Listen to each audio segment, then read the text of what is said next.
Good morning, everyone. So this is the second video. This is actually going to be a two-part video or subject.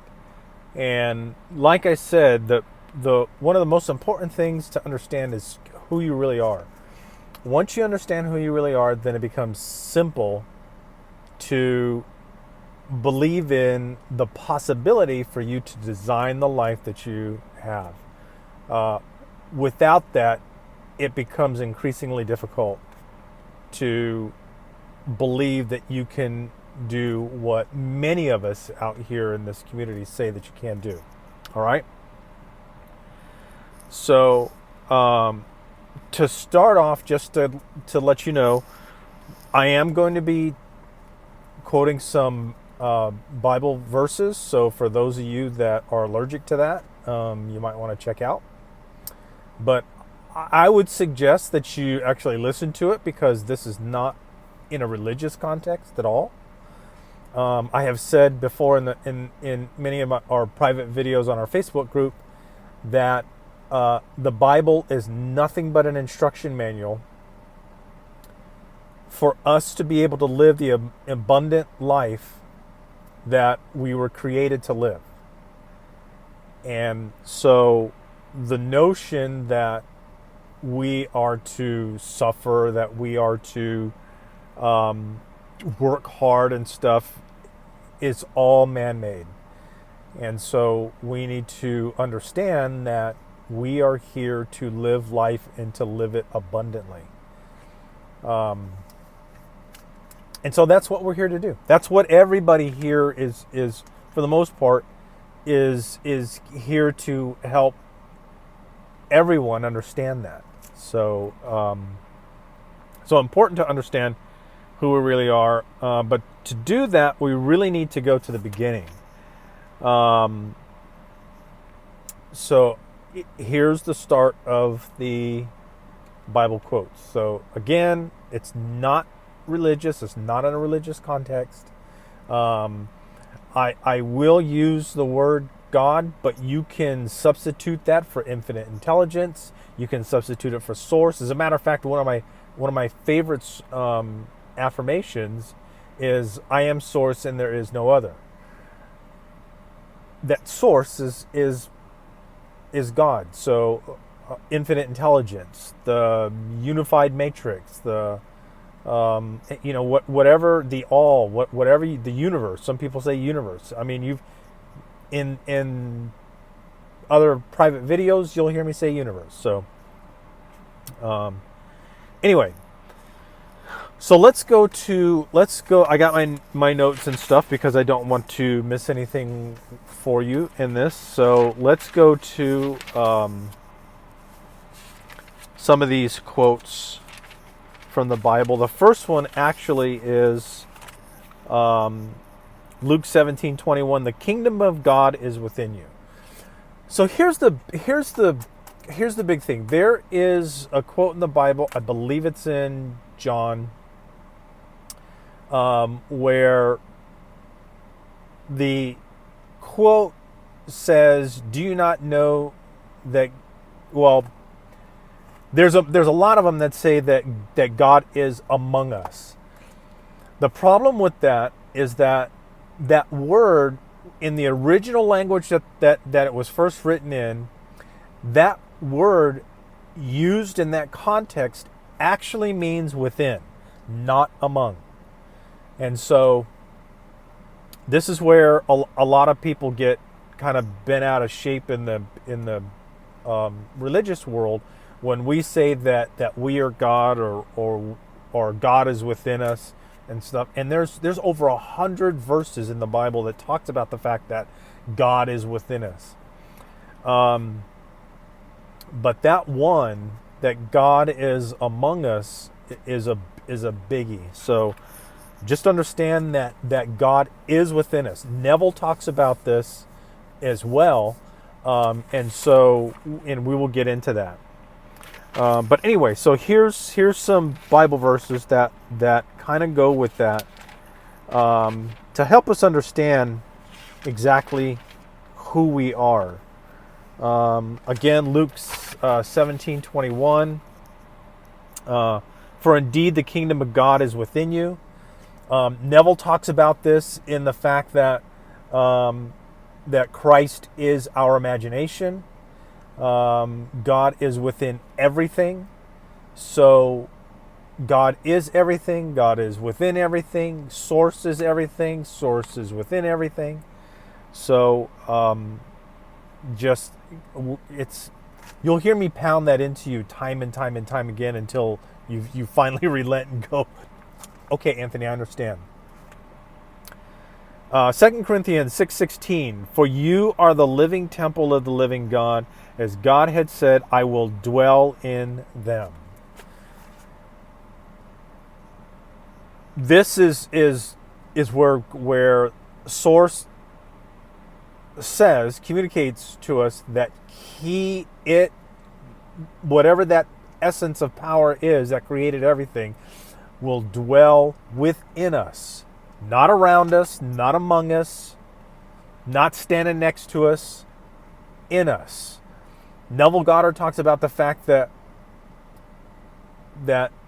source or God is closer than our breath. And that is true because that source is our breath. Ephesians 2:22, the dwelling place of God is now his people. We are his people. We are the chosen people. Not just a small group somewhere else. Not just the 144,000. That we all are. All of us. Every single one of us. Again, the Bible is just an instruction manual. It uses metaphors from beginning to end. And unfortunately, men have taken that as literal context. It's not. Our characters in the Bible, contrary to what Neville says, there are characters in the Bible that do reference real people. Okay? That's irrefutable. There's just too much evidence outside of the Bible itself that shows it and proves it. And so one point that I disagree with on Neville, and I'm sure many of you do too. So, however, the context in which it's written, if there is a book, and Greg Braden talks about this book, there is a book called The Lost Gospel of Thomas, and if you were to go and read that book, that's an actual account of what Jesus was saying to his disciples, and it's in such a way that it's almost like a personal diary, and that if you just read that book all by itself, you would get it. You would just, it would. If you just studied that book all by itself, you would understand and you would get it. So I suggest picking up that book and reading it. Paul the Apostle got this from the dwelling place of God is now his people. So the Apostle Paul, and Paul was a real person as well. Paul was actually Saul of Tarsus. And I won't get into that. This is not a Bible study or anything. I'm just giving you a foundation to work with. But just again, to show you that there are characters in the Bible that are real people. Paul was Saul of Tarsus. And we won't get into that, but just anyway. So anyway, Paul the Apostle got this from the Old Testament in Exodus 29:46, where it says that I may dwell among them, but in the original language of that quote, the word among is really within.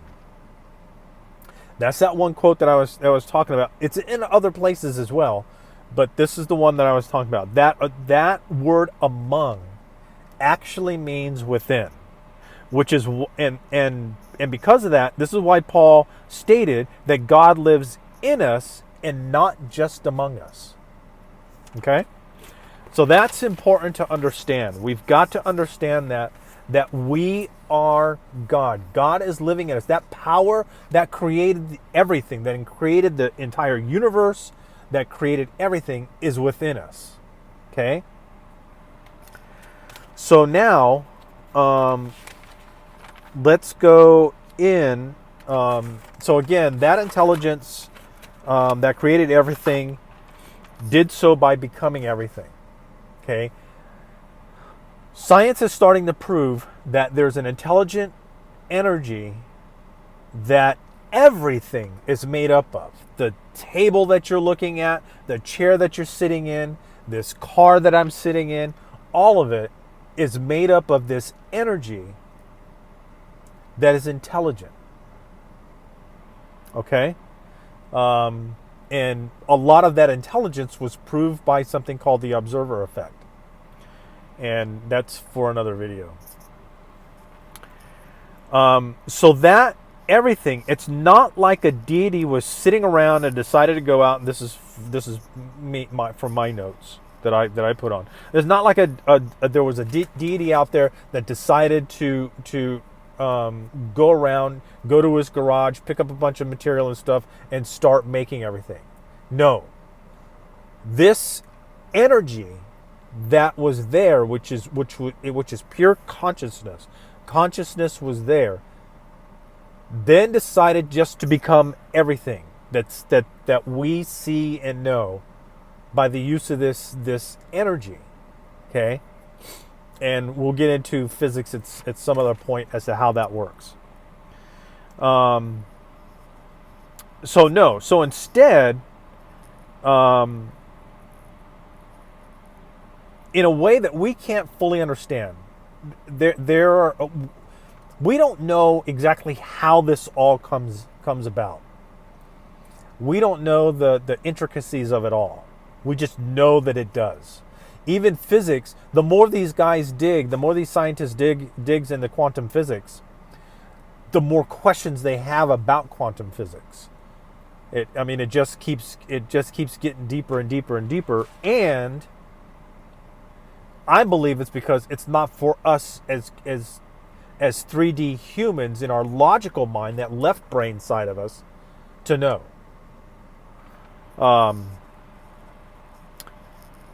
So we are that intelligence.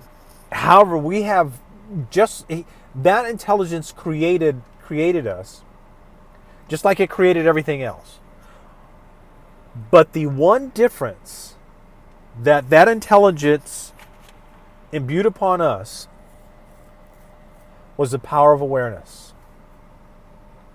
We are the only creatures and the only creations that energy made. God, universe, and infinite intelligence, whatever you want to use. We are the only ones that have the ability to be aware of who we are. We have self-awareness. No dolphin, no monkey, no chimpanzee, no dog, no cat, no tree, no truck, nothing. Nothing else has the power of awareness. We are aware that we are aware. Okay? That's the difference between us and everything else. And that consciousness, that awareness, gives us the ability to, I'm going to use a phrase that I really don't like because it's not necessarily true, but it works. We're the only ones that have that consciousness that we can create our own life. We have the ability to, with our imagination, imagine something that is unseen, and there's a quote in the Bible that talks about this as well, along with other writings that are out there. We have the ability with our imagination to think of something and have that something harden into fact, materialize, manifest into being here. People, places, circumstances, and things. Okay? We're the only ones that can do that. Dolphins can't do it. Whales can't do it. Dogs can't do it. Cats can't do it. Chimpanzees, woo, can't do it either. We're the only ones. All right?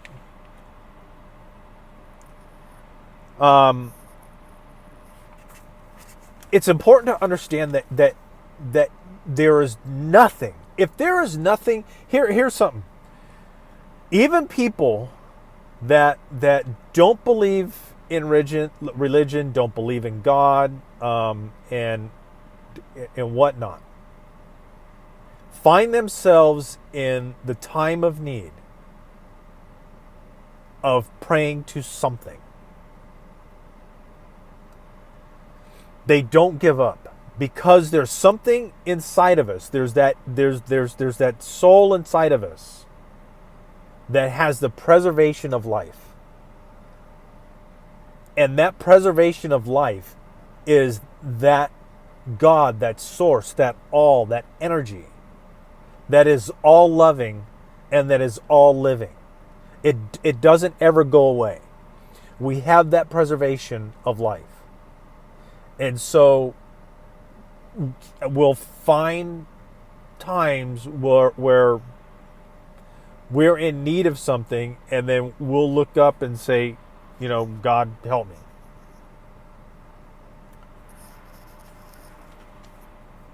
We don't need to do that. We don't need to look up and look and think that there's an entity out there that's an old man with gray hair and gray beard that is going to give us something.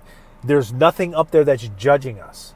There's nothing up there that's going to say, you're going to hell and you're going to heaven. No. Heaven is within you. The Bible talks about it. It says it. Don't you know that the kingdom of heaven is within you? There is no heaven out there. There is no hell out there. The hell that people experience are all those negative thoughts and you beating yourself up inside your head. That's where hell is really at. You're not going down below and you're not going up above. That was man's idea to control man. That's what that's all about. Okay, so let's get that out of our brains. So you are and have that power that infinite intelligence is, that God is, that the universe is, that source is. You have that ability. Even Jesus said it to his disciples and to other people. He said, don't you know that you will do greater things than I? And he raised people from the dead. So understand that. You are that power. You are that God. You are that energy. You are that infinite intelligence. You are that.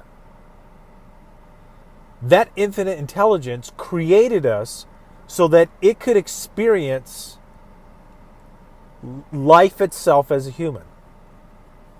That's how that all came about. That's why we were here. That big question that all of us, so why am I here? What's my purpose? That's what your purpose is. Your purpose is to live life and live it abundantly.